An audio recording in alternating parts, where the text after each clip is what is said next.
After not seeing Oscar for a month, he handed me a divorce lawyer's business card without even asking how I was doing or how I felt. He just said, "Divorcing a wife who doesn't work and paying $2,000 a month as alimony sounds good. Take care." He chuckled as he said this.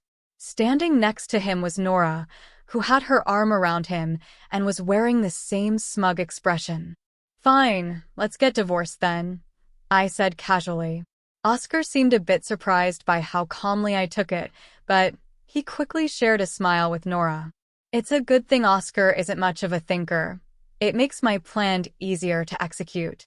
After the divorce papers were finalized, I decided to start my revenge plan on both of them. I wanted to make them cry as a way of celebrating my recovery. My name is Alice, and I'm a 47-year-old illustrator. I also work as a children's book author because I love drawing. I have two childhood friends, Oscar and Nora, who have been important to me for a long time.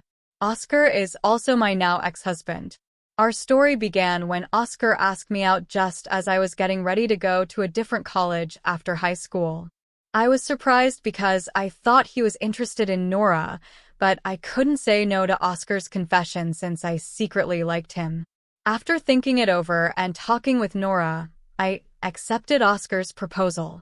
Nora had been a bit of a troublemaker since we were teenagers, but she was still a dear friend to both Oscar and me. However, she had a habit of taking other people's boyfriends and then losing interest once they were hooked on her, causing a lot of drama. Her parents were worried about her, so Oscar and I often spent time with her to keep an eye on things. Oscar and I got married when we were 27. For years later, Nora introduced her fiancé, Eric, into our lives. He was a professional working for a top-tier company. "Nice to meet you, Sarah and Oscar. I've heard so much about you. I'm looking forward to our future together," Eric said politely when we first met. We all got along really well and spent holidays and vacations together, going on trips or enjoying long train rides with some drinks. However, things started to change after Nora got pregnant 2 years into her marriage. Oscar and I originally had big families, so we weren't worried about not having kids ourselves. We both loved children but didn't feel the need to have any of our own. We enjoyed our freedom to travel and have fun, and while we found it heartwarming to see families with children, we didn't want that for ourselves. When Nora announced her pregnancy, Oscar's behavior started to change. He quit smoking because Nora said she couldn't stand the smell, and he even offered to drive her to her doctor's appointments, using his vacation days. I warned him, "Eric might get upset if you're always with Nora," but Oscar argued back, "You have work, don't you? She's our childhood friend, and she's asking for help. You're being heartless." I told him, "I've been buying things and helping where I can, but going with her to the obstetrician is crossing the line." Oscar frowned and then glared at me, saying, "Why?" "Because Nora wants it, right? She says she's anxious about the checkup. I can't just let her go alone."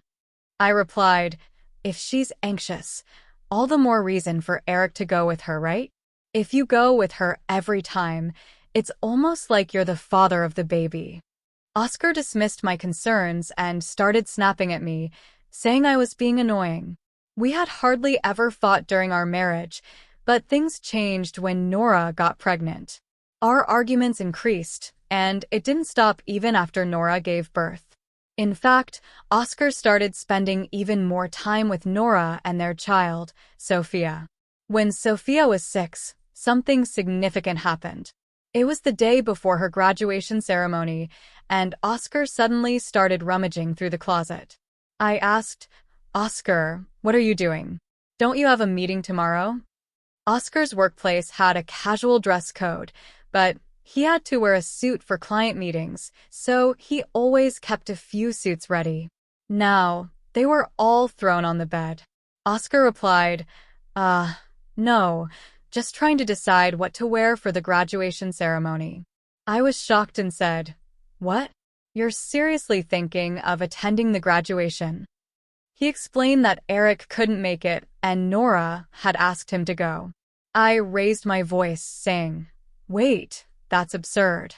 No matter how you look at it, it's not right for a childhood friend who isn't even a biological parent to attend a graduation ceremony." Oscar looked disappointed and said, "What? You still doubt me and Nora? I'm disappointed that you can't even help out." I tried to explain, "That's not the point."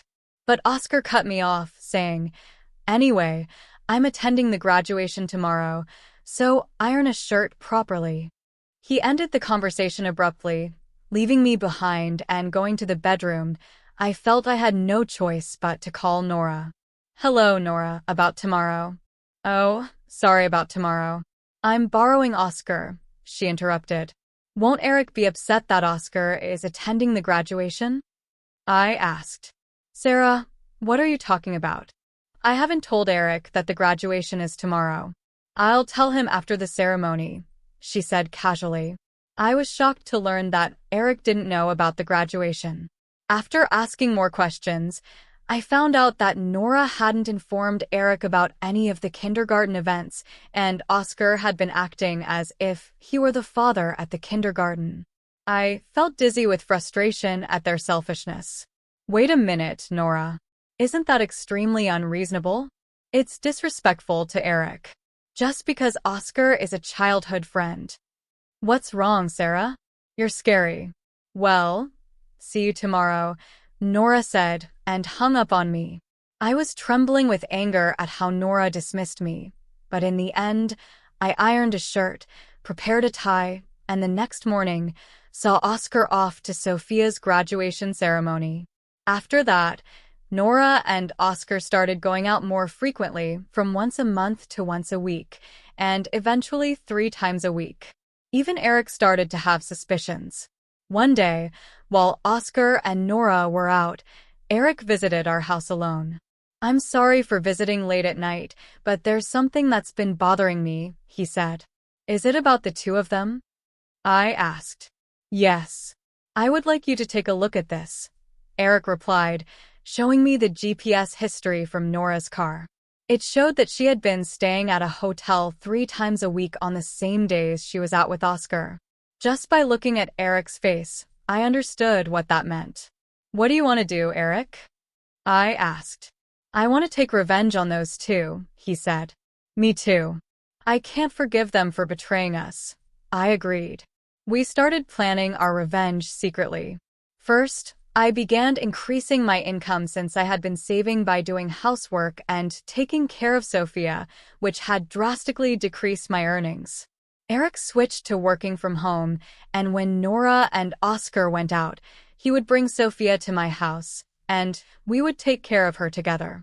Neither Nora nor Oscar realized that we knew about their relationship, and we were able to gather solid evidence.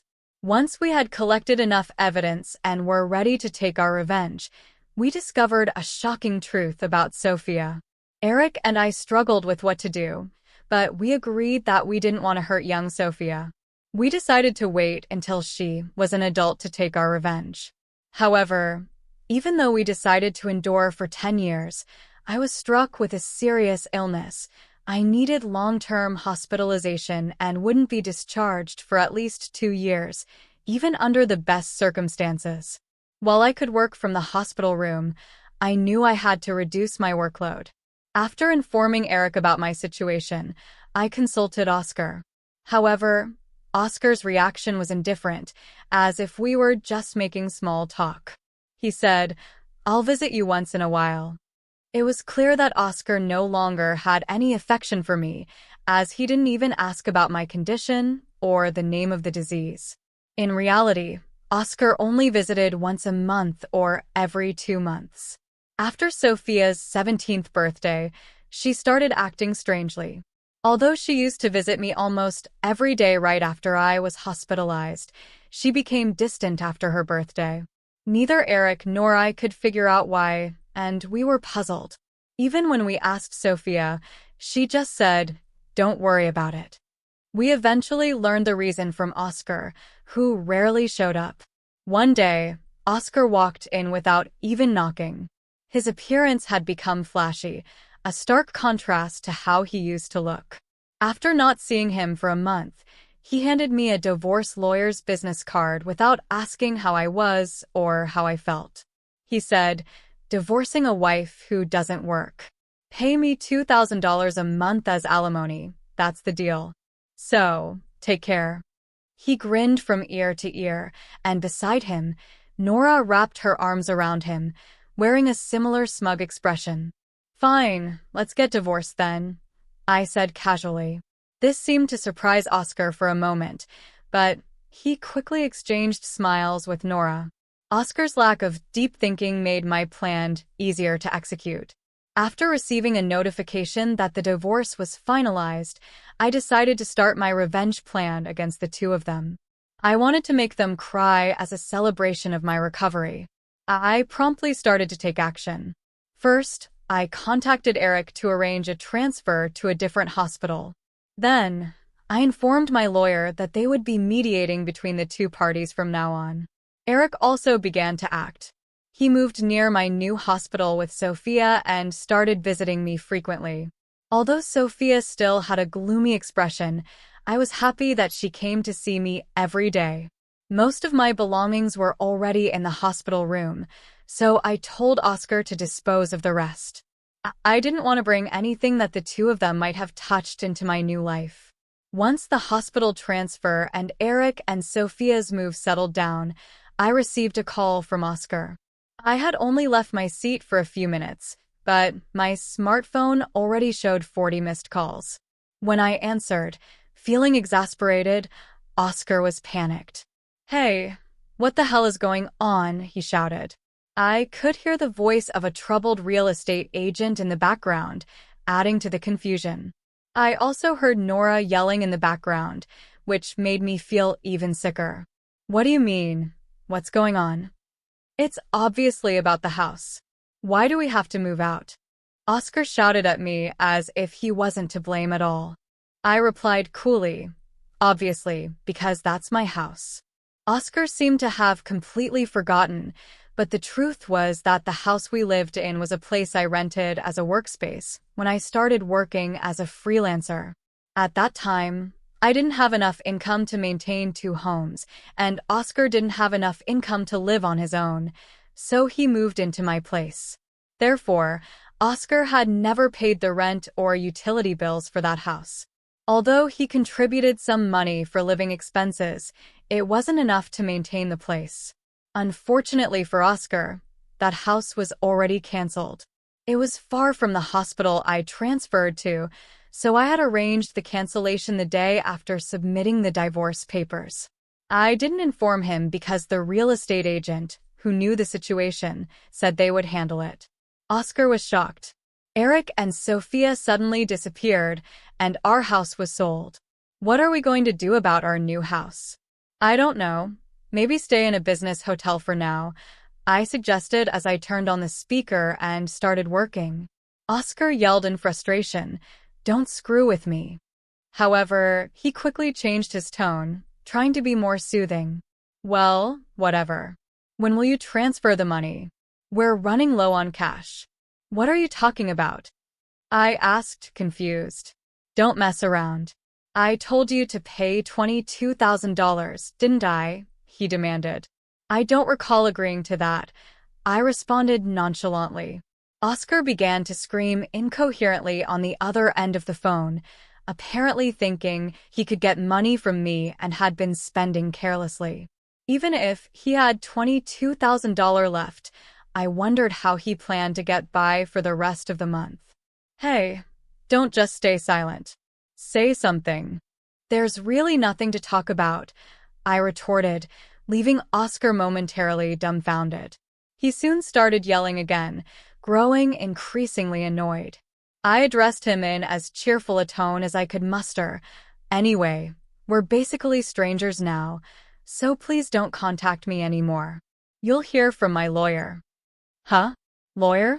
"Hey, wait a minute," he stammered, but I hung up, ending the conversation. I hung up without listening to Oscar's response. He tried calling back several times, but I ignored his calls until they eventually stopped. Angered by my silence, Oscar began ignoring calls from my lawyer. He certainly had a childish side, but I never imagined he would be the type to cause trouble for others so willingly. I sighed deeply, feeling frustrated with Oscar's selfishness. A few months later, after a temporary discharge from the hospital, I visited Oscar's parents' house.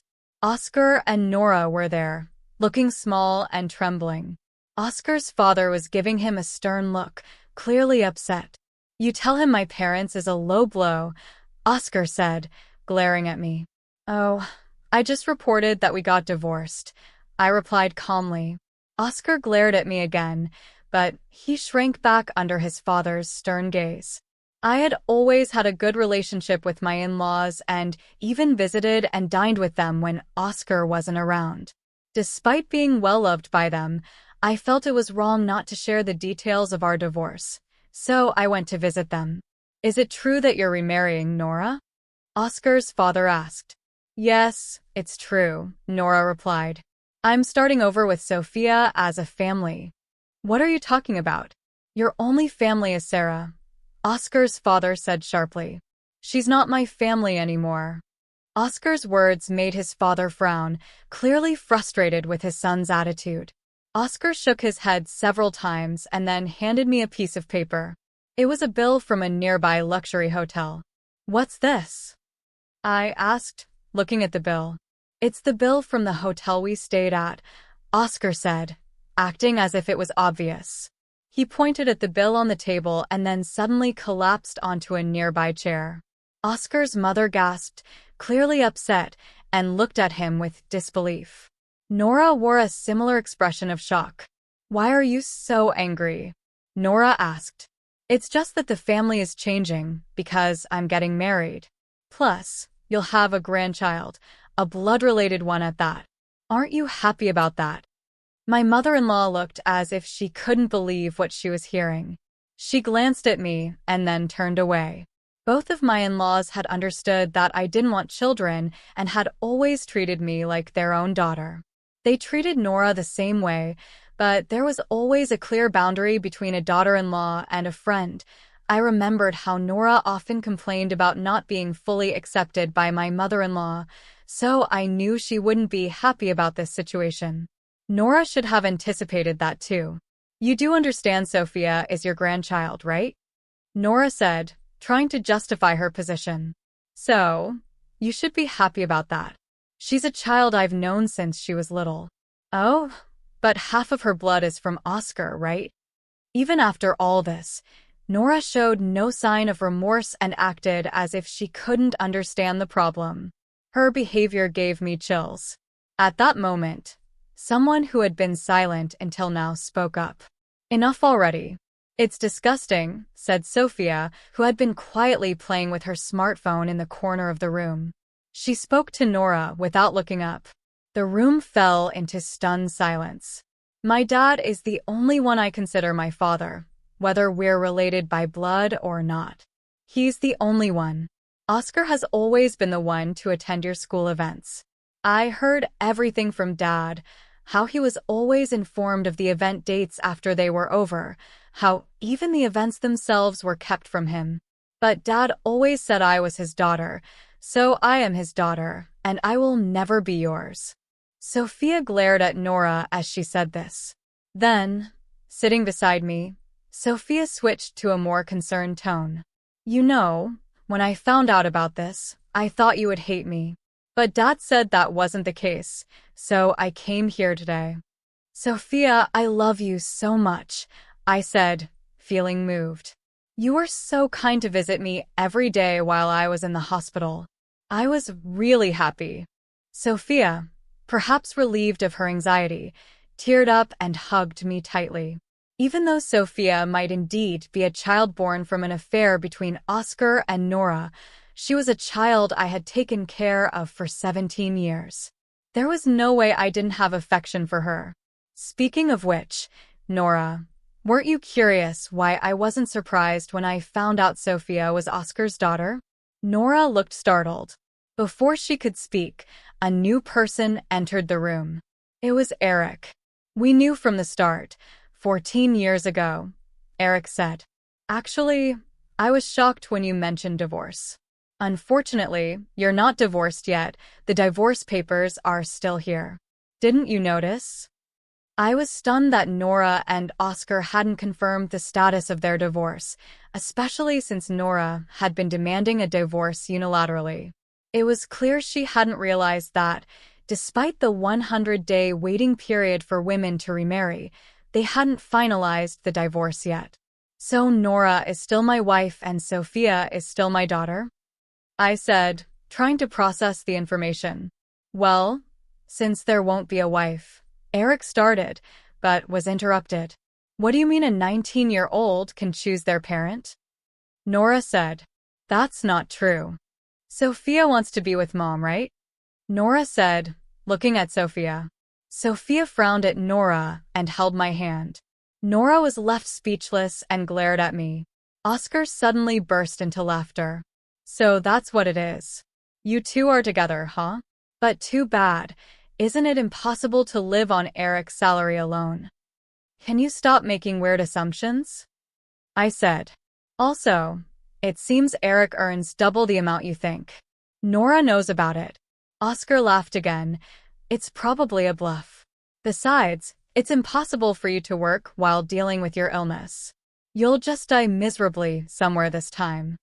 Oscar's cruelty was shocking, but Eric and I were prepared to face whatever came next. Together, I couldn't help but laugh at Oscar's huge misunderstanding. He seemed completely shocked. You didn't know about my income, did you? I said, amused. Oscar's eyes widened, and he looked like he was in disbelief. Nora looked just as stunned. You probably think it's just a bit more than a part-time job, but it's actually much more, I continued. My annual income is $10 million. Oscar and Nora were both stunned. Over the past 10 years, I had become a successful children's book author. My income had skyrocketed from book sales, essays, and interviews. Soon, a film adaptation of my books was in the works, so my earnings were only increasing. Liar! Nora shouted, but I simply showed her my bank account screen. It clearly displayed large deposits coming in every month. Nora was speechless when she saw it. Sarah, let's make up, Nora pleaded. What are you saying? I asked, feeling a mix of amusement and pity. If you want to get married, feel free. Oh, and I'll definitely be taking compensation for damages. Ignoring Oscar's protests, I took Sophia's hand. After saying goodbye to my in-laws, I left their house. Oscar, who had originally worked at my father-in-law's company, had been fired after it was revealed he was lying about his work. My father-in-law arranged for him to work on a fishing boat, which was tough for someone like Oscar who preferred indoor work. Oscar contacted me several times, but I informed my father-in-law each time, and eventually, the calls stopped. Nora lost custody of Sophia to Eric and got divorced. She seemed disinterested in Oscar, who could no longer afford luxuries and didn't seem to chase after him. Disowned by her family, she lived alone in a rundown apartment. Since she had never worked before and always relied on others, finding a full-time job was nearly impossible. To make ends meet, she worked multiple part-time jobs and struggled to cover her living expenses and child support. Sophia worked hard throughout high school, aiming to study abroad and attend a prestigious university. Her dream is to translate my picture books and share them with children around the world, which makes me incredibly happy. As for me, my picture books continue to sell well, and I'm getting more offers for film adaptations and merchandise.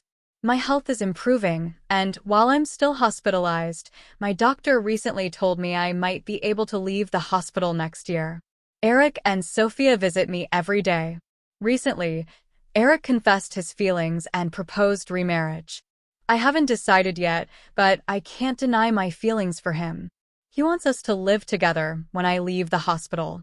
While I'm thinking about his proposal, I continue to work on my picture books, hopeful for a bright future. I weave stories once again today, looking forward to what's to come.